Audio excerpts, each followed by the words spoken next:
അലിയാര് തങ്ങളുടെ ജോലി എന്തെന്നറിയുമോ?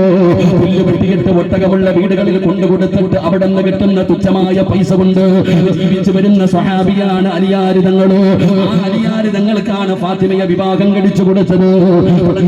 ഫാത്തിമയെ വീട്ടിലേക്ക് കൊണ്ടുകഴിഞ്ഞപ്പോ, അവിടെ കൊണ്ടുപോയി കഴിഞ്ഞപ്പോ അവിടുത്തെ കുടുംബത്തിന്റെ അവസാനം എന്തെന്നറിയോ?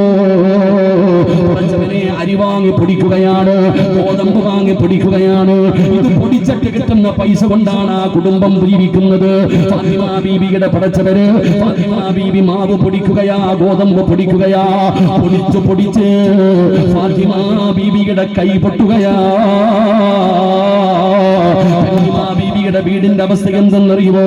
ഫാത്തിമ ബീവിക്ക് 2 മക്കളുണ്ട്, ഹസനും ഹുസൈനും റളിയല്ലാഹു തആല അൻഹുമാ. 2 മക്കളുണ്ട്. ഇവർക്ക് 2 പേർക്കും 1 വയസ്സിന്റെ വ്യത്യാസമേ ഉള്ളൂ. 1 വയസ്സിന്റെ വ്യത്യാസമുള്ള 2 മക്കള്.